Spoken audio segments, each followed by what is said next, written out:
Well, you know, everything good?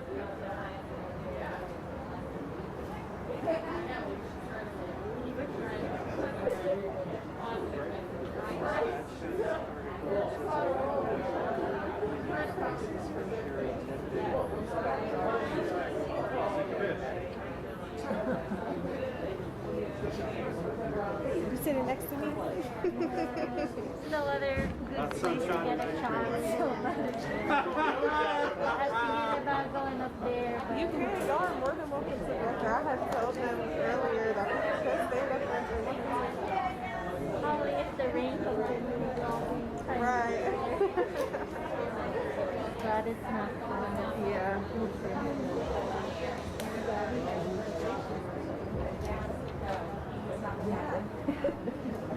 Welcome.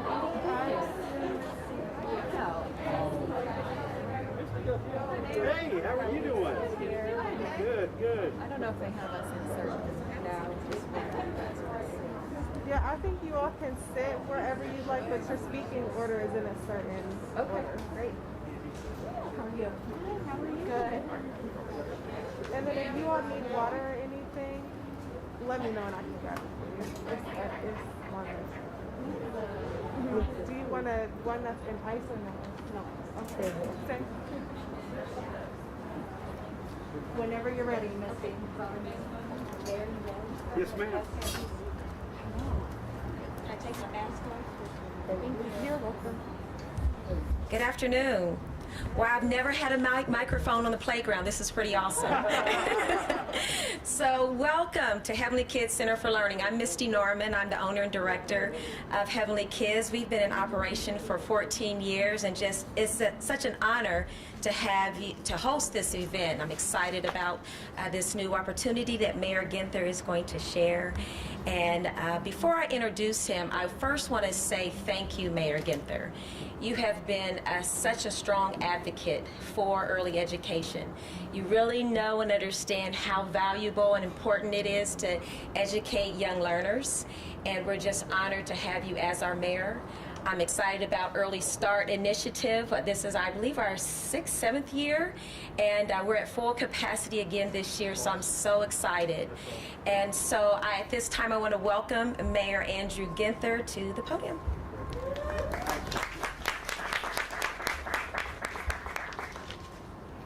Well, it's great to be back here, Missy, with you and your team, the great little ones here. We were just here, gosh, about a month or two ago with Secretary Becerra, Congresswoman Beatty, to talk about the families plan that we're still working on, but we've made some great headway. And part of the excitement here today is some of the great work and leadership. I want to thank, we wouldn't be here today if it weren't for President Biden, Senator Sherrod Brown, Congresswoman Beatty, and Republican mayors and governors. Some of the Republicans in D.C. hadn't gotten the talking points yet, but there were Republican mayors and governors that made the American Rescue Plan bipartisan and overwhelming support that's making a huge difference in communities around the country. A couple of Republican mayors in particular who took a great deal of courage. David Holt out of Oklahoma City, Jeff Williams out of Arlington, Texas, worked very closely with our president of the U.S. Conference of Mayors, Dan Whaley, to push through the rescue plan and make it bipartisan. We want to make sure that our recovery here in Columbus is different than the recovery that took place after the Great Recession. We have a prosperity agenda, and I'm so excited today that we have economic development leaders, advocates, outstanding, 5-star rated providers, because we really want to make sure that as we come out of this pandemic, that we have a dynamic, inclusive recovery where everyone is part of our prosperity agenda. As you all are very much aware, the COVID-19 pandemic continues to persist throughout our community and the broader world, impacting individuals and families in uneven and far too many cases distressing ways. We see its effects in economic upheaval and uncertainty, unemployment, violent crime, and challenges surrounding childcare, education, and the overall health and well-being of our children and loved ones. The issue is particularly important when you acknowledge the outsized role that high-quality, reliable childcare, or lack thereof, can have in family balancing multiple demands and struggling to make ends meet. Consider the realities stemming from the past 19 months. Job losses, furloughs, reduced hours, and on top of that, the demands of virtual classroom instruction. Having children in the home all day, every day, while trying to work remotely, search for new employment, or weigh the feasibility of a second job to pay for household expenses. Fortunately, our children are back in the classroom now, but not all of them are old enough or ready to be enrolled in an academic setting. And some families need access to childcare to cover the early morning and evening hours when they're still at work, but schools are not in session. These challenges are compounded by the unfortunate reality that many childcare centers lack adequate staffing to meet demand. They have the same challenges with labor right now that so many private sector and larger employers are having as well. They're struggling to hire enough teachers and increase enrollment capacity. According to the Ohio Association of Child Care Providers, 76% of Ohio child care centers currently have openings to hire new staff, while 61% have either closed or reduced classroom sizes due to personnel shortages. At the same time, women have been uniquely affected by the various demands associated with working and raising children during the global pandemic. 1.8 million women in the United States have left the workforce during the pandemic. Think about that. 1.8 million women. Part of our equity agenda is ensuring that residents have access to jobs and childcare. We must do all that we can to alleviate the pressure squeezing the system and holding our households and our economy back by helping childcare professionals and women returning to the workforce, providing much needed relief for working families, and empowering them with financial resources to better afford childcare costs. Through the work of the Recovery and Resiliency Committee and through the county's Rise Together Blueprint for Ending Poverty, we have come up with initial investments to help struggling families find childcare, return to work, and help our economy grow. I'm pleased to announce that today the city is devoting $3.5 million from the American Rescue Plan for new initiatives to support and expand access to safe, reliable childcare here in our community. We will start by addressing capacity in the industry, funding 5 $100,000 signing bonuses to help child care centers like this great center right here under Misty's leadership recruit new teachers. Affordability is another central challenge, and that's why the city is dedicating $2.5 million to create 250 scholarships, up to $10,000 each, for low-income families earning too much to qualify for state child care subsidies. These scholarships will help families who are above the poverty line but still living paycheck to paycheck afford child care so they can continue or return to work. To increase awareness about these funds and employment opportunities in the child care sector, we're investing in marketing efforts to assist recruitment for new staff in what is currently a very lean and competitive labor market. Right, Kenny? We're pleased to be collaborating with effective and established community partners like Action for Children. Eric, thank you for your continued partnership to disperse these funds and help get child care centers and working families back firmly on their feet. I think one of the most important things today that we're trying to communicate, and that's why we have so many partners here, not only is providing access to affordable, high-quality child care important to the equity agenda and the prosperity blueprint for the county, it's holding us back economically. If we don't provide, we can't reach our full potential from an economic standpoint and from our prosperity agenda unless we're investing significant resources into high quality, affordable child care. And if we really want to have that dynamic, inclusive recovery, care and our teachers have to be our top priority. I'm so pleased to introduce one of our great advocates for this work, our chair of the Finance Committee on City Council, the Education Committee, an incredible advocate for children and families in our community. Please welcome President Pro Tem Liz Brown.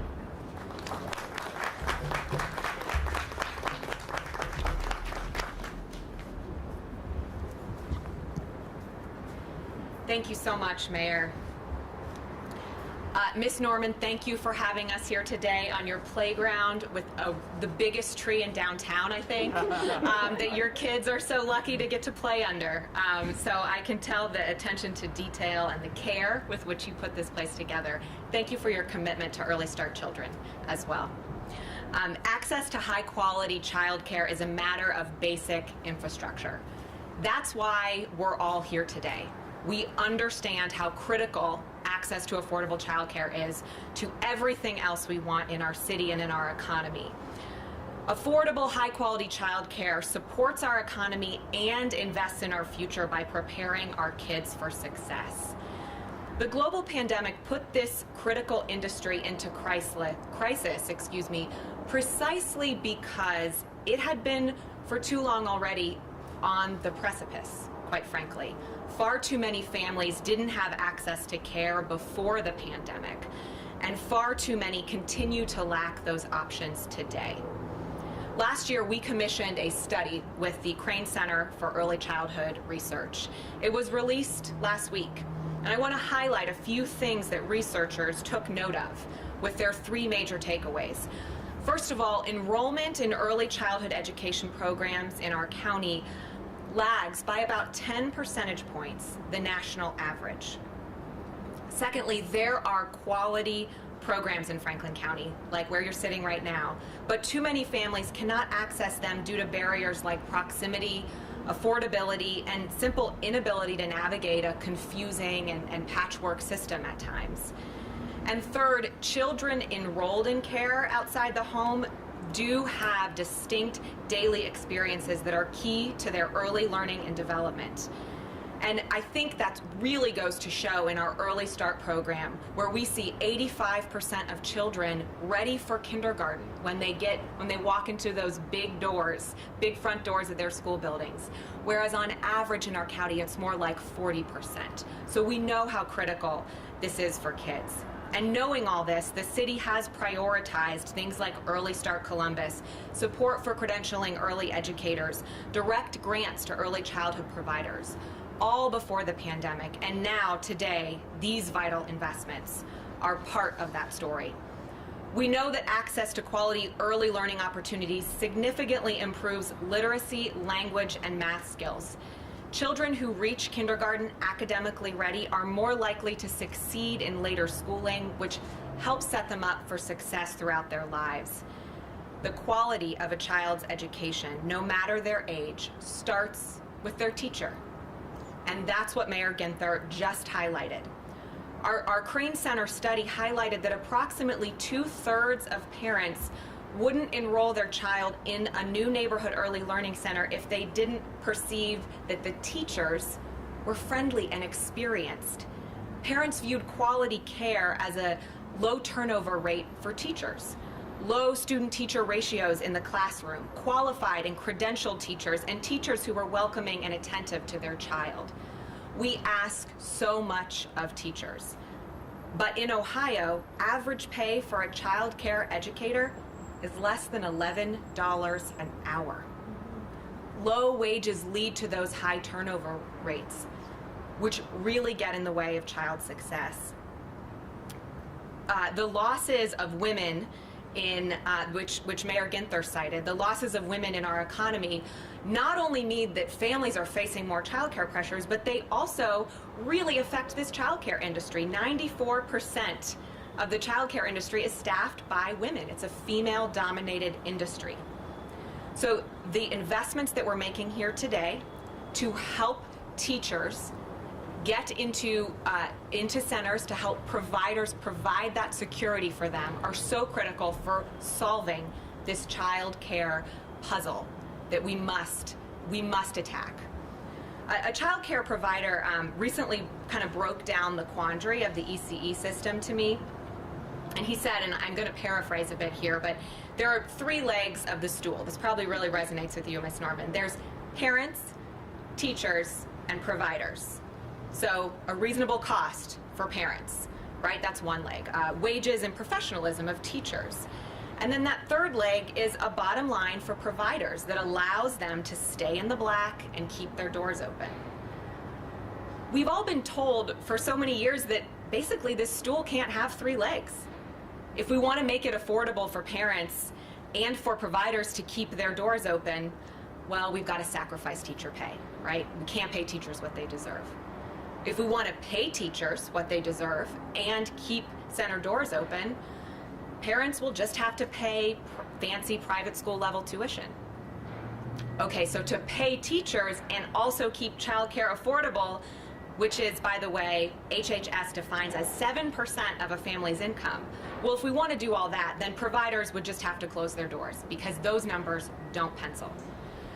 So essentially, for decades, Kenny, our economy and our children's future have been propped up by a wobbly stool because we cannot get each of those legs firmly in place. By investing in teachers today, we are addressing each leg of that stool.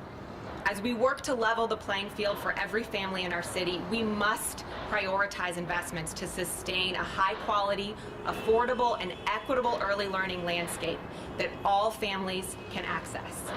We are taking a step forward today in doing just that, and we know there is so much work ahead.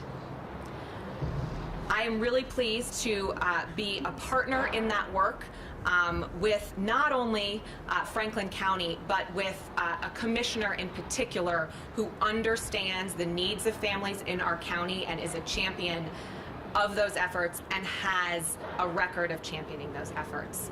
I'd like to introduce Commissioner Erica Crawley.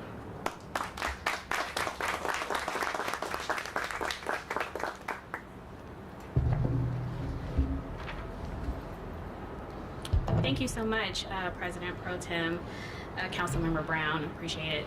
Mayor, Ms. Norman, Kenny, and Eric, and all of you who joined with us today. I say good morning or good afternoon, and I bring greetings from the Franklin County Board of Commissioners. And we are always excited to be a partner when it comes to child care initiatives.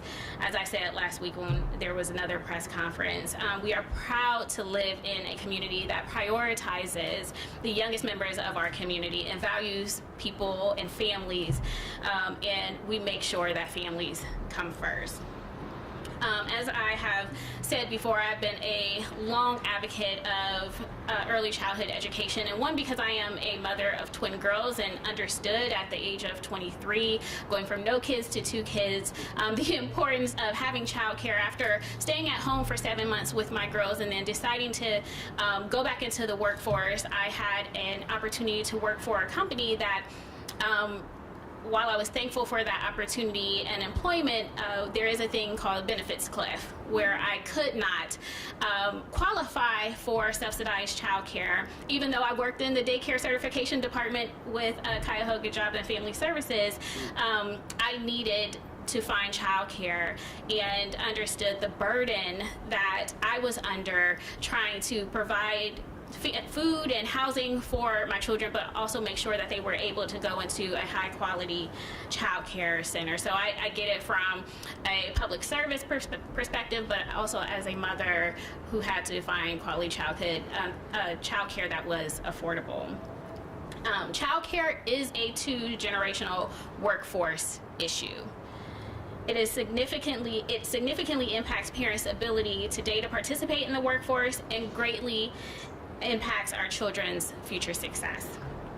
However, when we talk about this being a societal issue, whether it's access to high quality, affordable childcare or making sure that our providers who are in the workforce can move up an economic mobility ladder, we have to talk about the actual workers who are impacted every day in this industry.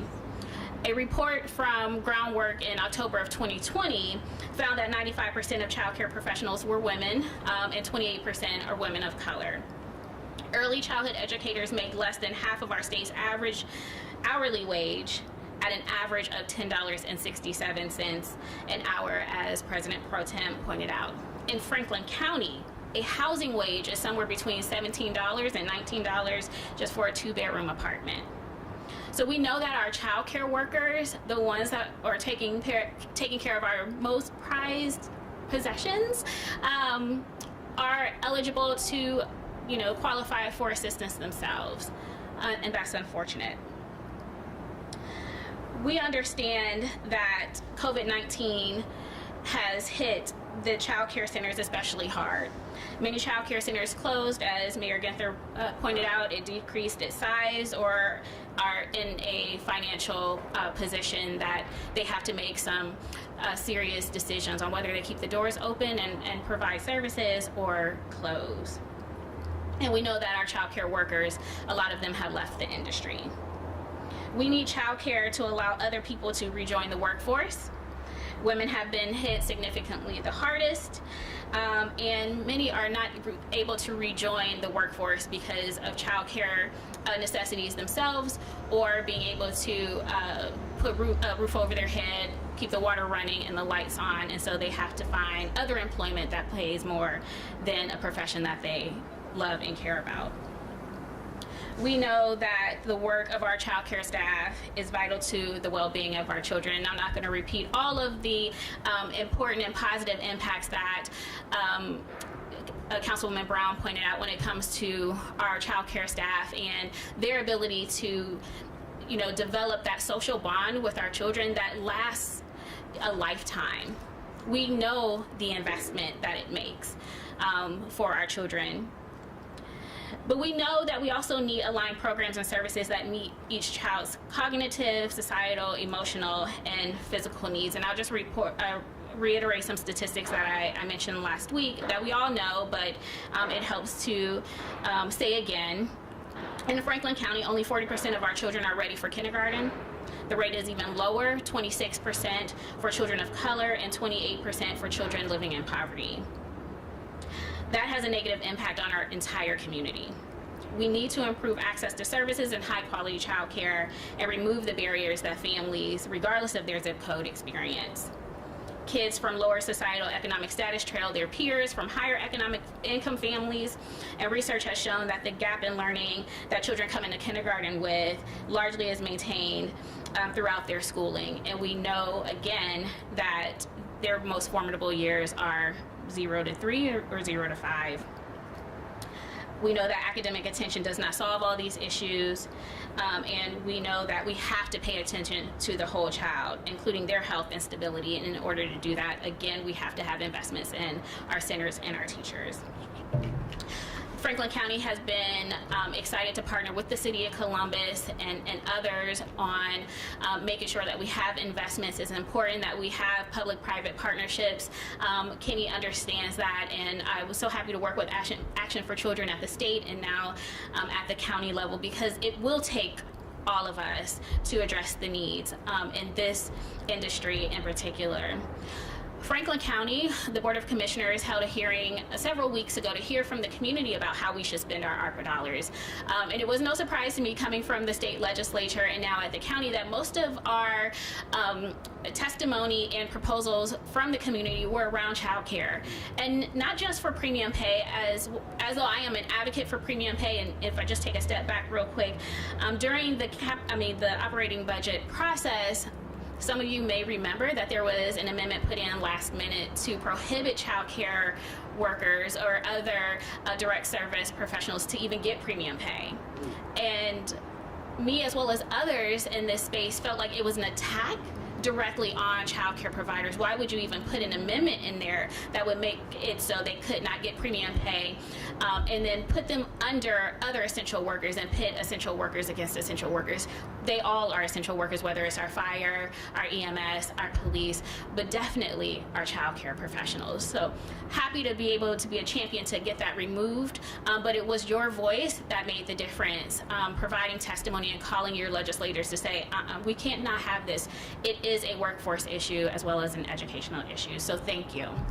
And so coming out of that hearing where the Board of Commissioners received well over 100 requests for funding, we have taken that and worked with our administrators, and we soon will be putting out an exact dollar amount, but we are looking at premium pay joining the City of Columbus. We are also looking at how do we make sure that our child care professionals have access to being able to increase their educational attainment, whether it's getting credentials or getting a 2-year degree or a 4-year degree. That is important for us to make sure that we help remove barriers for those who want to be in this industry. We know that we're competing with Amazon, and most of the child care workers who leave to go to some other profession isn't because they wanted to. We know that teachers have a passion for children, and so they really want to be here, but they have other things that are competing interests. And so at Franklin County Board of Commissioners, we want to remove those barriers and be a partner. And so with that, again, we know that we cannot do this alone, so we look forward to working with the City of Columbus, Action for Children, Kenny McDonald, and those at the partnership to make sure that we continue these investments. And so with that, I introduce Mr. Kenny McDonald. Thank you.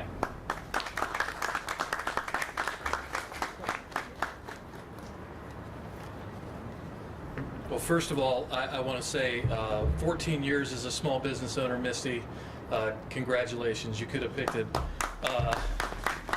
You couldn't have picked a more impactful business, but not an easy one, which is one of the reasons we're here today. So congratulations on 14 years. Mayor, we applaud your bold, creative, and honestly very rational investment in this space. We often talk about investing in the workforce, and we don't talk enough about the investments we got to make in the workforce that enables that workforce. Those essential workers that must show up every day so that we can open our restaurants, click on Amazon and know that the logistics workers are there to actually deliver on that promise. They keep our manufacturing plants open. And whether you're working from home or you're working in a physical job, these investments will enable that and make that a little easier, at least in the short term. And I will also applaud Commissioner Crowley and President Pro Tem Brown's comments.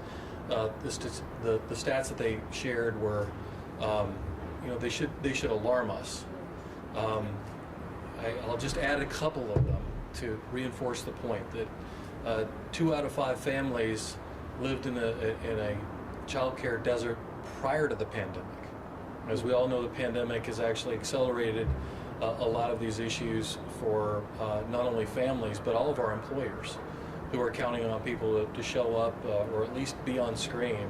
And if these issues aren't taken care of, we're just having a very difficult time fielding that workforce that is going to allow us to recover and to build the kind of economy that we want here. 90% of parents say that having full-time child care is the #1 issue in getting them to return to work, which is why I say this is a perfectly rational investment and one that we applaud across the community. And then I'll just say it because I don't think we can reinforce it enough that working women have been hit the hardest, and in particular our minority females have been taken out of the workplace through this pandemic at staggering numbers. And it's worthwhile for us to constantly be working on ways that we can actually enable that to be reversed. In fact, to enable that so that we have a much different future going forward. And I'll just end with our vision, which is to have the most prosperous region, city in the country. And what that means is doing things differently. And it means addressing all legs of the stool that allow us to actually deliver on that promise and not just build an inclusive economy, but one that works and allows us to move forward more quickly. Now, I want to take a moment to introduce Dr. Karolak from Action for Children, who has far better stats than I would ever have, because he's at this every day. Thank you for your leadership in the community, and again, congratulations on these bold moves, Mayor, and thank you, Misty, for hosting us here today.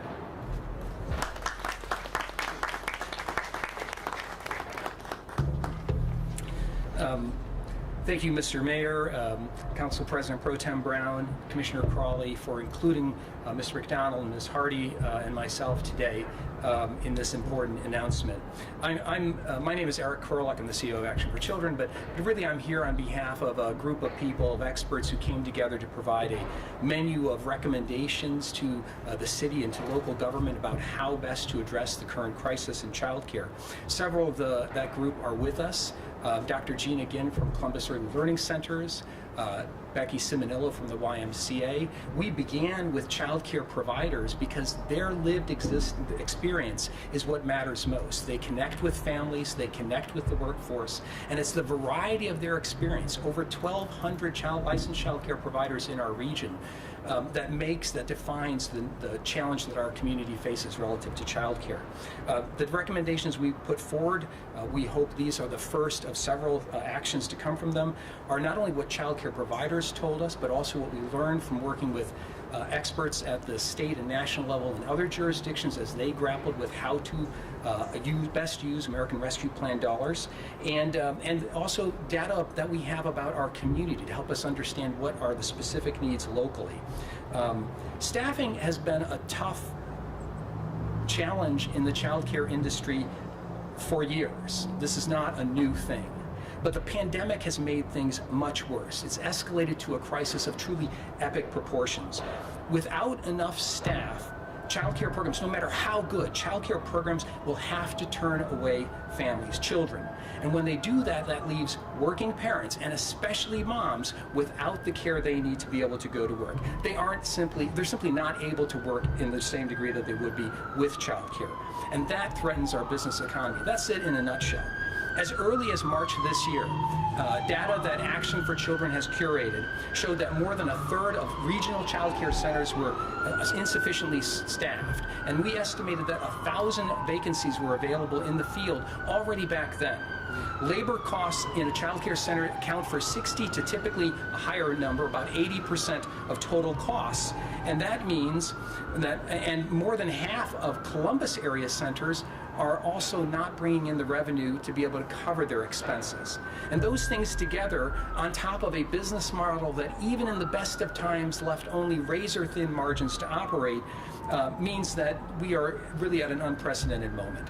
Misty, you know that. Thank you for letting us come during this busy day for you to focus our community's attention on it. So child care providers aren't able to offer the benefits, the signing bonuses that other employers can in this crisis to keep pace, and they're pressured to increase tuition.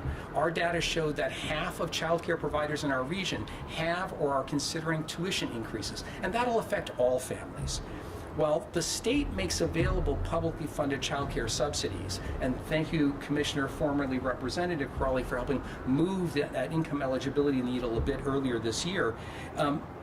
There's just not enough, those subsidies are just too poor to afford sufficient access. In fact, Ohio is 43rd in the nation by one measure of child care access. We're just this year, thank you, available to be ahead of Alabama, but still trailing Michigan. And that means we have to act locally. Our local leaders understand that lost opportunity for children and working parents today means outcomes, poorer outcomes for schools, for businesses and communities today and tomorrow. The vital work of childcare is brain building. In other businesses, you can have customers wait a little longer. You can extend the line at the counter. Children can't wait. We can't extend that line. If we're to meet the promise of today, to be an opportunity city, if we're to address the equity challenges our community faces, we can't ask children and child care providers to shoulder the burden that all of us should be sharing. Action for Children is excited to partner with local government in taking these rescue plan steps to help child care providers and more working families make a firm recovery. And we look forward to the future that these investments are going to afford. Thank you. Mrs. Hardy. Ms. Hardy, if you would please come up. It's really your story we're all waiting to hear, because you live a real existence that's important to you. How's everybody doing this afternoon? Doing great. I never thought I'd be sharing my story in front of all these people, but it's okay. So Columbus Early Learning Center kind of caught me in the midst of a traumatic experience for me. I was facing homelessness, medically cleared off of work due to a disability.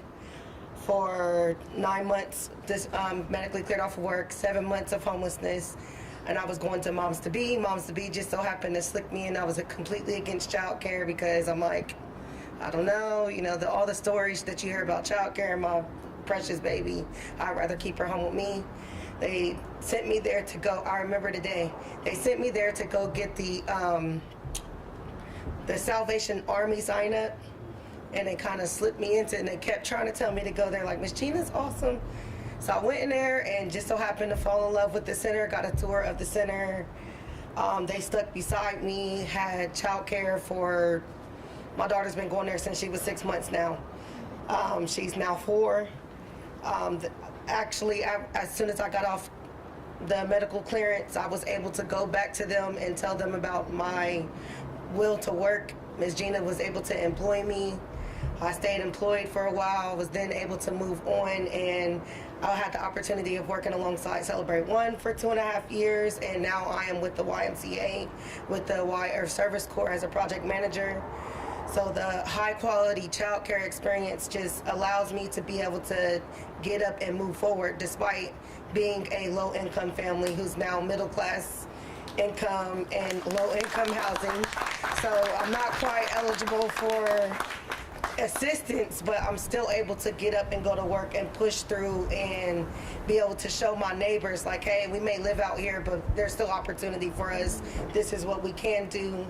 I know that the trauma that we experience and living in crisis mode, it kind of puts a damper on us because there's a lot of hoops and hurdles that we have to jump through just to be able to get to those child care centers. Access, Ms. Gina was able to put a pilot together, and we were able to get WIC to come on site. We were able to get the pantry to come on site because at one point in time I did not have transportation. So transportation was just like a big cringe. And me, I will state it out loud, I have narcolepsy, so I was able to fight through that and regulate my sleep to be able to hold a full-time employment opportunity, and I'm just very grateful. Early Head Start, now we're at the early start point of with their 4-year-old grade. Still learning all the names, but I'm honored to have that opportunity to be able to stand here today and share that experience and hopefully be able to encourage someone else who has experienced a similar or if not different story than I have. Thank you all for being here.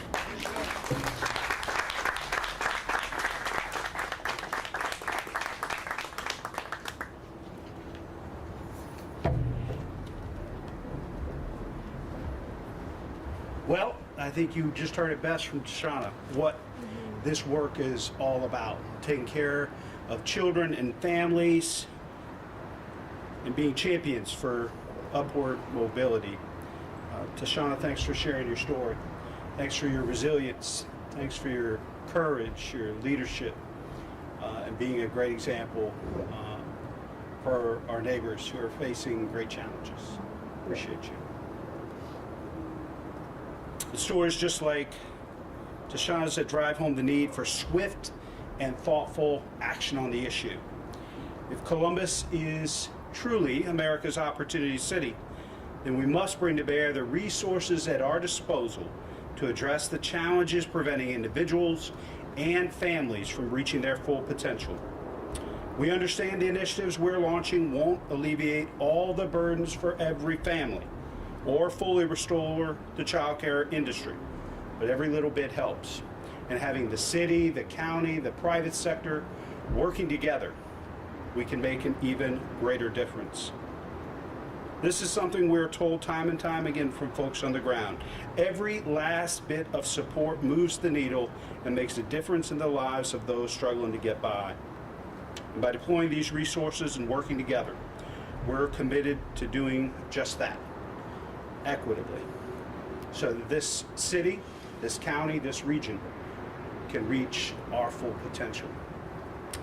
Be happy to take your questions on the subject here today. I'll stick around. I won't make everybody else stand in the rain. If you want to ask me about anything else under the sun, I'll stick around. You know I love to answer those questions. Any questions about the announcement here today? Do I have leaves in my hair, Mel? Is that what you're telling me? You would think it'd only take me 10 times to figure out what you were trying to do. Eric, can you be more specific about, just the signing bonuses and just how some money is going to be available to people there? Yeah, so this is really going to go to our centers to help with signing bonuses and also subsidies to families who may not be eligible for Title 20 or publicly funded child care, but are making just enough above that but desperately need childcare.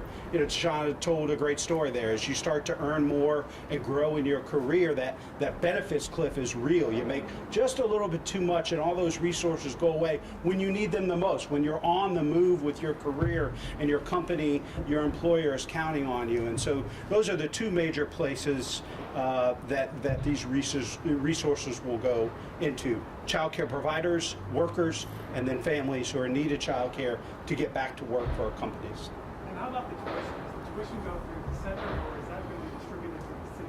How does the tuition work? I think the tuition, Matt, that'll go through the centers. Is that correct?